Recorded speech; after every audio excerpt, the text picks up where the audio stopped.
whatever people do, they always have a reason. They may not be aware of the reason consciously, but there's always a reason. If someone tries to commit suicide, there's a reason. If someone tries to hurt someone else, there's a reason. If someone is willing to work 18-hour days, there's a reason. If someone doesn't want to work, there's a reason. Now, here's the good news. Having dealt with literally tens of millions of people from hundreds of countries, or more than 100 countries to be accurate, I could be an idiot at this point and have to see there are patterns. There are patterns that'll make you angry and patterns that'll make you sad. There are patterns that'll excite you. There are patterns that'll make you grateful. The patterns that'll make you completely worried all the time. There are patterns that'll make you feel so absolutely certain you can run through an effing wall. Once you know what the patterns are, you can get rid of the ones that don't work and adopt some of the ones that do more often. And that's a good part of what we're gonna do the next few days to give you perspective.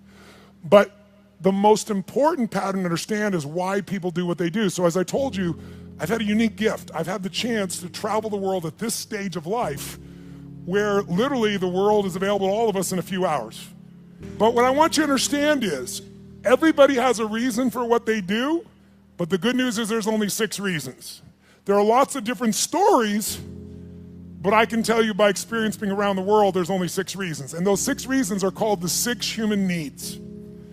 And I'm gonna walk you through these. Now I need you to manage your state for the next few minutes because we're gonna go a little deeper on content, but we're gonna do it only so in the future for the next 3 days when somebody stands up, you're gonna look at them and you're gonna go, what's driving them? And I'm gonna ask you, which of these needs are driving them? Because once you know what drives somebody, you know how to meet their needs. Or you can predict their behavior and see whether or not they're the right corporate match, personal match, intimate match, because you have to understand it. So what are these 6 needs? They are not goals, they are not desires. If you travel with me around the world, you'll see every culture has different goals, everybody has different desires, but we all have the same needs. What are they? Number 1 is the need for certainty. Certainty. Now what the hell is certainty? Certainty is a survival need. We all need to feel certain that we can avoid pain and that ideally we can have some comfort. Why? Because continuous pain would mean continuous damage. Continuous damage eventually means death. So the need for certainty is built into every human being, and I'm gonna show you now in the next few minutes, if you stay with me, and I really need you to, so make sure you sit up in your chair and focused on this area, because after this we're gonna kick in gear again, but right now you gotta take this in. It'll be so valuable, not just for this weekend, but for your life. All human beings have the same 6 needs, so why do we behave differently? Because the only thing different in people is 2 things. We all have the same 6 needs, but we don't value them equally. Some people, certainty is the number 1 thing they value. And if they're certainty driven and you try to change anything, they freak out. They get fearful or they get angry or they get pissed off because what matters most to them is keeping things the same way where they feel like they're in control. Raise your hand if you follow. That's an example. Some people, they value love much more than certainty. Some people value certainty more than love. So even though they love you, if they don't feel certain, they won't open completely. Right? Just as one example. So the difference in people, we all have the same 6 needs. The difference is which of the top 2 you value most out of these 6. Because these top 2 determine your direction in life. And direction, if you keep moving in direction, it leads you to an ultimate destination or destiny. So we want to understand what your top 2 needs are. And same thing with other people. This weekend, when somebody stands up, often I'll say, what's driving them right now? And I want you to see, within a very short time, 8,000 people from 44 countries will all be saying the same thing. Because it'll be that obvious to you. You'll be a practical psychologist by the time we're done here. So now, if we know what these needs are, and a person values them differently, we also have to find out 2 people could have the same need, but they have a different belief about what it takes to be loved. Or a different need about what it takes to be certain. Some people to be certain need $10 billion. Some people to be certain just need to pray to God. Some people to be certain need to feel like they have 3 perfect children and they're there every day. Some people that feel certain because I've always figured it out. I don't know what's gonna happen, but I know I'll figure it out, because I always have. You can get certainty from your past, you can get certainty from God, you can get certainty by working out intensely, you can get certainty by eating food. Too much food especially will put comfort in your body. If you overeat, all the blood goes in your stomach, you start breathing again. So we all need certainty. The only question is it number 1, 2, 3, 4, 5, or 6 on your list? And the second question is, what does your brain say has to happen to be certain? Some people have certainty that's impossible to meet. The young lady over here who was sitting in the chair before we intervened had a blueprint that's never gonna be met. It literally would make her unhappy regularly. So we got to know what needs you're after and what's your blueprint. How many got a feeling at least when I'm explaining here right now? It makes some sense to you. Say I. Awesome. So the first need is certainty. How can we meet our need for certainty? We can do it in ways that are positive, neutral, or negative.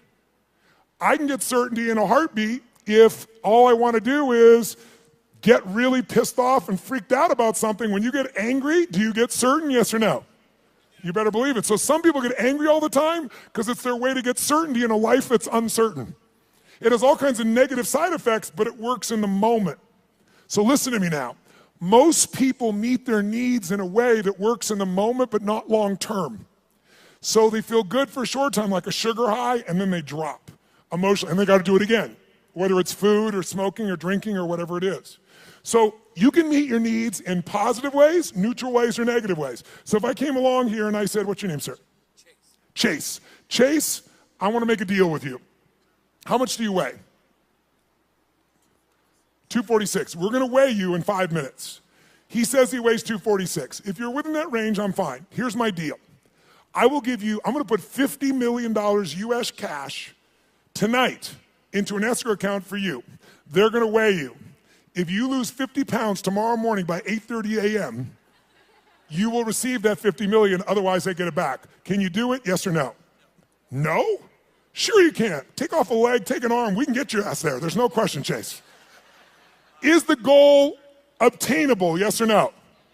Is it achievable? Is it obtainable, yes or no? But it's not sustainable, and that's how most people meet their needs.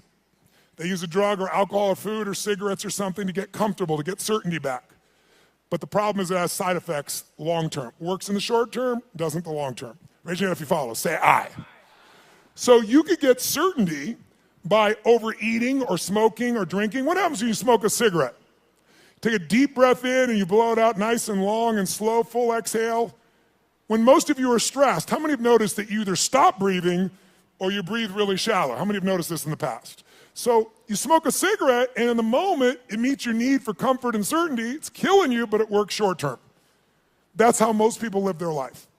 You can get certainty by working out. If you go on a run really intensely, or you go lift weights, and you push yourself, and all that blood starts pulsing through you, do you feel certain, yes or no? And what's the downside? Zero. So there are ways to meet your needs that are empowering, neutral, or disempowering. The parts of our life we don't like are problems. Why would we keep a problem? We're all capable of solving it. Why would we keep a problem? The only reason you have a problem that's stuck around is because it meets some of your needs. Not all of them, or you wouldn't want to get rid of it. But enough of them that it makes it hard to give up. It's kind of like, who's ever been in a relationship way too long? Let me see your show of hands. And how many knew it was wrong while you were there? Let me see your show of hands. So why the F did you stay there? Because of the uncertainty. Because, well, I'm not thoroughly happy. I'm kind of unhappy, but I might be worse if I was totally alone. What if this is the best one I'm ever going to get and I screwed it up? But what happened was most of you had that feeling, talked yourself back down into the relationship multiple times until one day you hit a threshold where your brain went, it was painful in the past, it's painful in the present, it's going to be painful in the future, I'm out of here. Who's done this before? Say I. So there is a threshold that we can find, and if we find that threshold, we can break through it pretty damn easily. We can shift, we can get to where we really want to go. So what I want you to get is, of these 6 needs, we all find a way to meet them. The only difference again is which are your top 2 out of the 6, and I've told you certainty so far. And what are your beliefs or rules, or what's your blueprint on how to get that?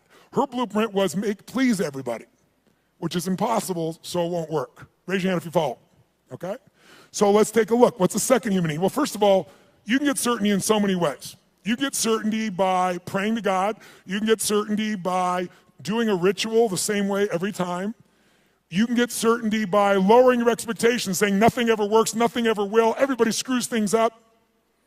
You'll lose your dream, but you'll gain your need. By the way, jot this down. People will give up their goals and dreams to meet their needs. People will give up their goals and dreams. They'll even give up their own values to meet their needs. I'll give you an example. How many of you in this room consider yourself to be an honest person, very honest person? Raise your hand if you consider yourself to be very honest. Raise your hand nice and high. Okay, drop your hand. Raise your hand if you lie. Let me see your hands if you lie. You can explain this to me, will you? Here's how it works.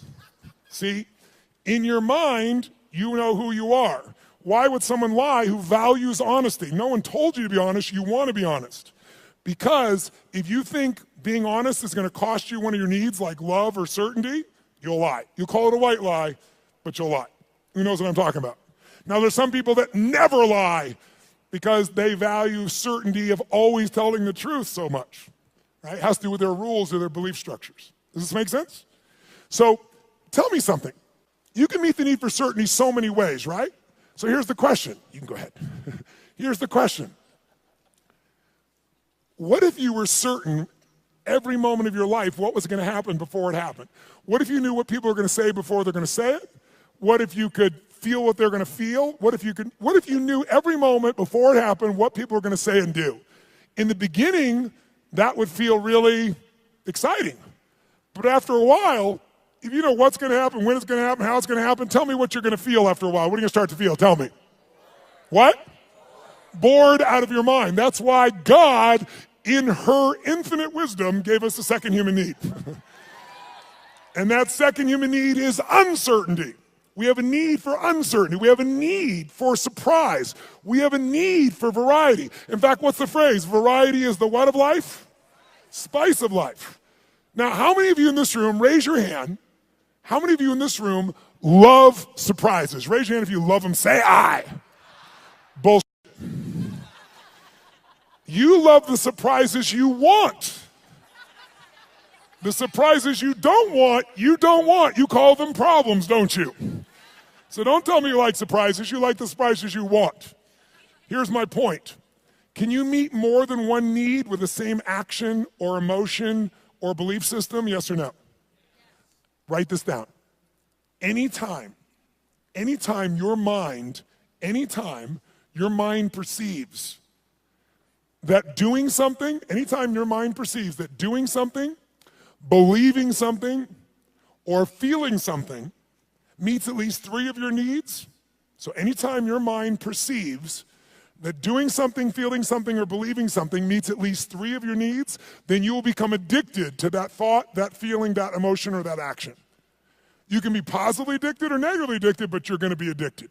Anytime your brain perceives that something you believe, do, or feel meets three of your needs, you'll get addicted to it. Now, I'm going to show you why this is important. Let's look at two needs for a second. Is it possible to meet your need for certainty and uncertainty simultaneously, even though they're opposite needs, yes or no? I'll give you an example. Who here has ever rented a movie that you've already seen? Let me see a show of hands. Get a life. Now, I've done it too. Why would we rent a movie we've already seen? We'd rent it, why? Because we've seen it before, so we're certain it's good, and we're hoping it's been so long we forgot enough it'll be variety when we watch it again. Who knows what I'm talking about here? Say I. So you can meet both needs, but if you meet three needs, you will become addicted to that behavior. Whether it's a good behavior or bad behavior, doesn't matter. It'll be a positive addiction or a negative addiction, but you'll be addicted. So let me give you, how do you get variety? You can get variety in positive ways, negative ways, or neutral ways. You can get variety by learning, growing, taking on a new goal, a new challenge. You can get variety through a conversation with a friend. You can get variety by praying to God. There's so many ways to get variety, aren't there? But you can also get variety in negative ways. You can smoke a joint, and maybe that's not a negative way, but it sure will change your state. But it has side effects, right? During that time, you're not going to function maybe at the same peak or understanding. Or some people use other things, cigarettes, alcohol, anything. There's so many ways to get variety. The question is, are your ways positive, neutral, negative, or empowering? How many follow? Because we all have ways of getting that variety, that uncertainty. So here's what I want you to do. Third human need is significance. The need to feel unique, the need to feel special. Yes, I hope that picture makes you feel special. Okay? The need to feel unique, special, important. Who has the need to be needed, to feel special, unique, and important? Who do you think has that need? Who has it? Tell me who. What about people who say, I don't want to be special? Do they still want to be special? Yes or no? You bet your ass they do. Thou protest too much. Now, they don't want to be so special that you attack them. They might want to stay undercover, so to speak, but they still want to feel special. They want to feel unique. They want to feel needed. They want to feel important. So there are lots of ways to feel special. You can do it by working your ass off, taking huge risks and achieving something to feel special, or you can tear down everybody else that's trying to build something. Because there's two ways to have the tallest building in town. One is work your ass off, take risks, build the tallest building. The other one is blow up everybody else's building. And by the way, which one's faster? Which one's easier? Which takes less intelligence and less money?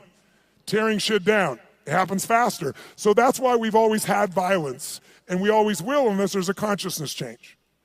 If I live in a tough part of the community, I'm in the hood, and you can walk through my community and you don't notice me, and I feel insignificant, I might take things into my own hands to feel significant.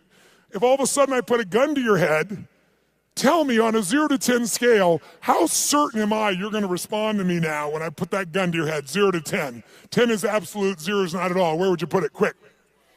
Yeah, 100. Is it true?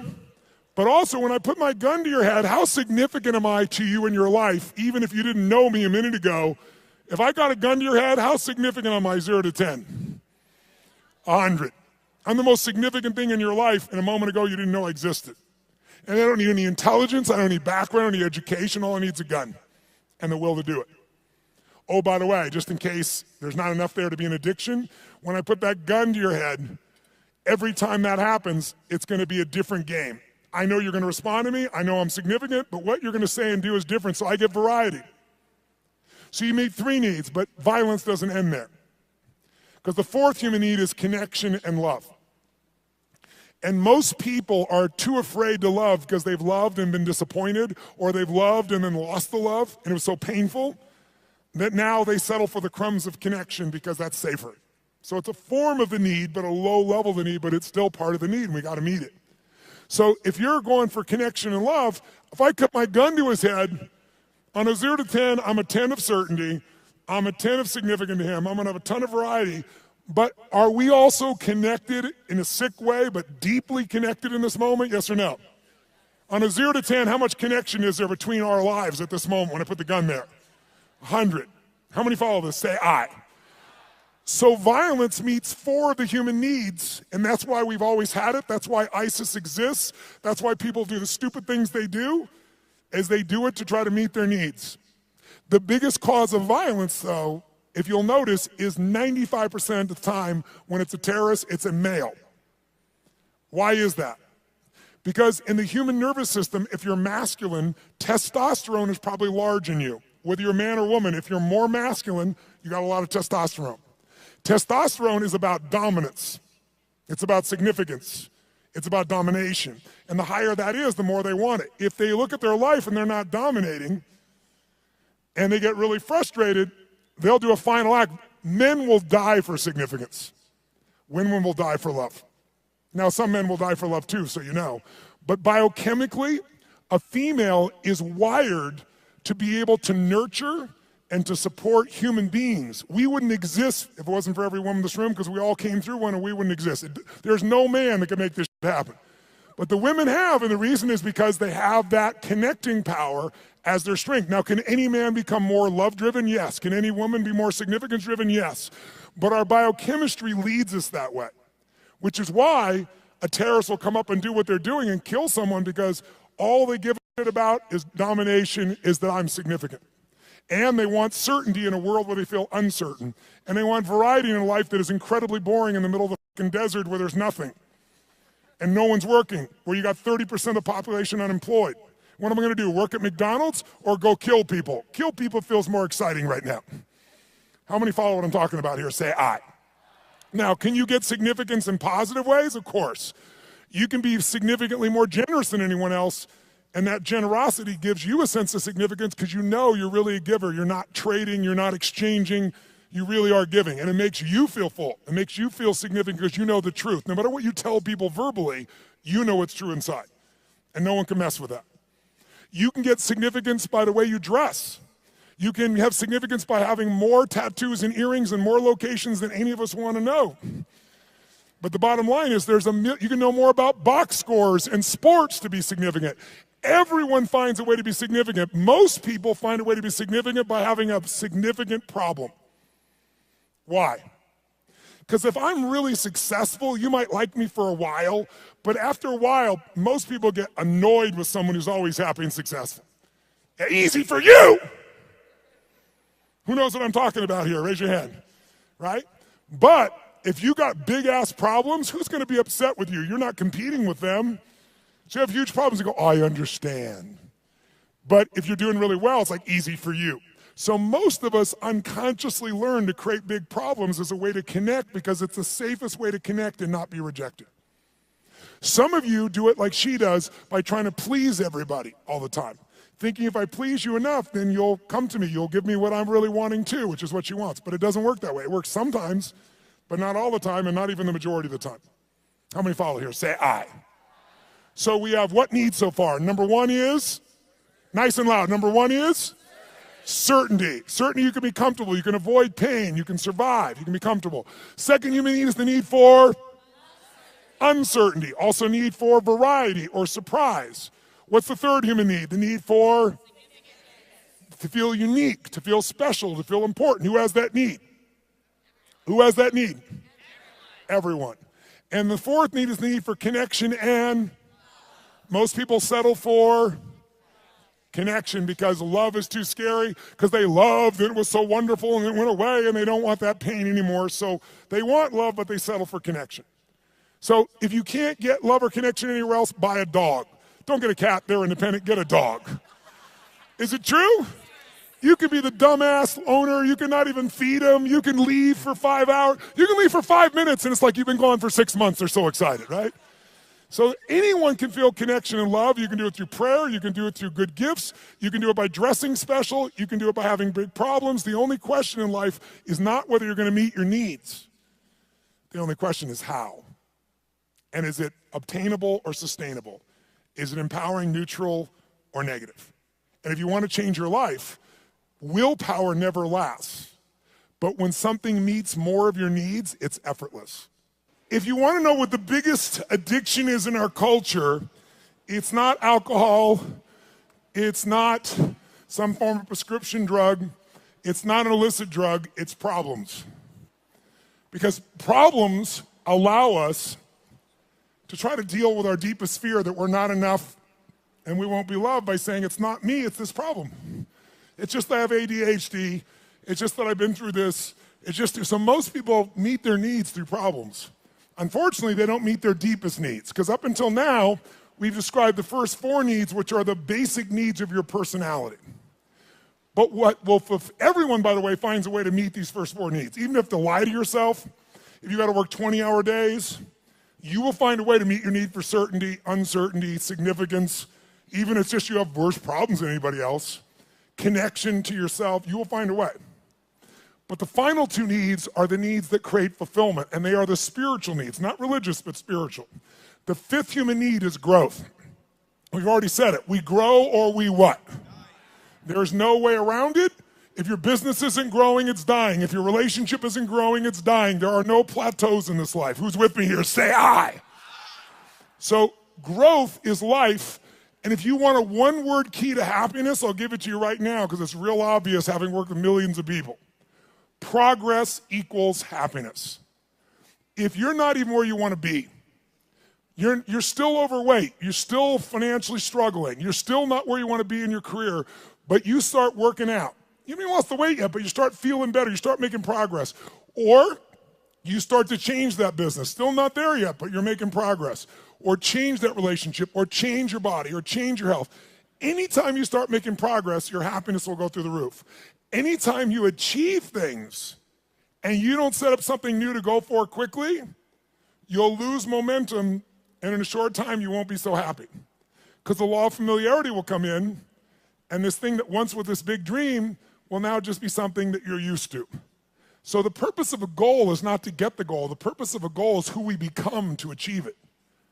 What you get will never make you happy. Who you become will make you very happy or very sad, depending upon how you approach it and what you do with your life. So our approach here is we want to grow. And then the sixth human need is the need for contribution, the need to step out of ourselves. See, how many of you in this room, when something great happens, how many of you can't help yourself, you immediately want to share that with somebody you love? How many immediately that's your first thought? Say, I. Why?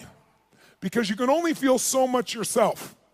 I don't care if it's sex, drugs, rock and roll, whatever it is, there's only so much pleasure you can internally have.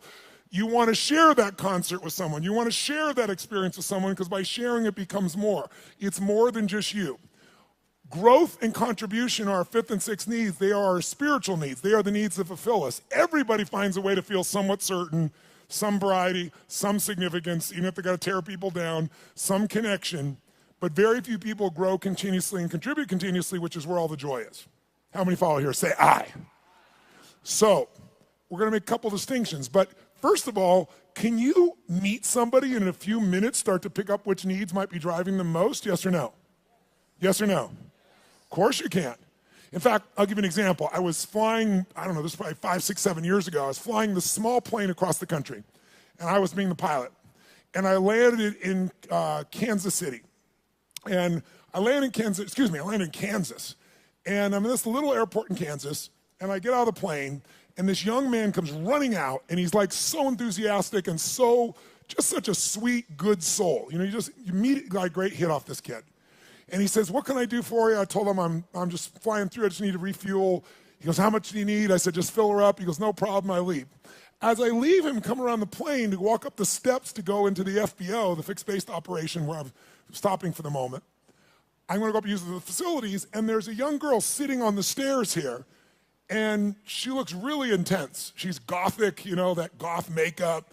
She's got, I don't remember the exact number, but like 15 earrings on one ear, one through the nose, really intense-looking little character. So I noticed her on the way in, and as I walk up the steps, I walk by her and go inside, and when I came back out, the steps are really wide, so I sat on the step just beside her. She's like one person away, and she looks up at me and goes, what do you want? I said, what do you want? She said, nothing. I said, nothing. And then we just sat there. She's like, in her space. And I said, actually, there is something I'd like to know. I said, you don't have to tell me, but I'm going to leave here in a few minutes. You're never going to meet me again. Is that your boyfriend out there? She goes, well, sort of. Like she wants him to be, right? And I said, that's nice. I said, he seems like a really, really nice kid. He's not nice. He's strong, she tells me. I said, okay, well, I think he's strong and nice. She said, well, maybe he is. I said, I'm going to leave in a couple minutes, but I'm just curious. I said, how old are you? She goes, what does it matter? I said, it doesn't, and I'm about to leave, so why don't you tell me? She said, I'm 13, and I about fell over. I mean, this girl, 17 be the youngest I put her, totally made, makeup made up in every detail, right? So I'm like, wow. She goes, are you surprised? I said, yeah, I'm really surprised. She goes, did you think I was older? I said, yeah. I said, and that kind of saddened me a little bit for you. She said, what? I said, I don't know. I said, I'm curious. I'm going to leave here in a few minutes. And she goes, you're curious about a lot of things. I said, I am. I said, how come, and I'm making up the number, it may have been 13, but it was more than 12. How comes 13 or 15 earrings? And she says to me, because everybody else has 5. Now, if I don't tell you anything else about this young lady, what would you say is the number one need that's driving her at this stage of her life right now? Nice and loud, go. Which one, nice and loud? How many said significance? Raise your hand. Absolutely right. You can see it easily. But people are driven by more than one thing. And as I'm watching her in this really tough-ass approach and thinking about how she's adapted to be unique and significant, I look down and I see she has a keychain, and it's a Tigger keychain. You know Tigger, the Disney character, Winnie the Pooh Tigger. And I go, cool keychain. And she goes, yeah. And all of a sudden I saw a little girl there for a second. And I said, Tigger, I said, where'd you get that? She goes, well, my dad got it for me. And all of a sudden there's a 13-year-old girl there. It's totally amazing. And I said, really? She goes, yeah, I really love Tigger. I even have Tigger curtains, and I have a Tigger sheets. It's embarrassing, but I love Tigger. So tell me something. this woman's need. She meets her need for significance by doing what? Being gothic, being different than everybody else, 15 earrings, tough ass, makeup. But she's still a little girl and she has another need called certainty and comfort. And where does she get that? Tigger and her dad. And you can see it right there in front of you. After this weekend, you will never see the world the same way if you stay awake. Instead of seeing people's behaviors, you're going to see their attempts to meet their needs. And when people do stupid things, they're just starving to meet their needs and they're finding something that isn't very effective, or it's effective short term, but hurts them long term. And because you've done this, you can have compassion. How many of you have something on your list, more than one, where you're doing dumbass things to meet some of your needs? And even though it doesn't meet all your needs, it meets some of them, and so you keep doing it. Let me see your hands here. Say, I.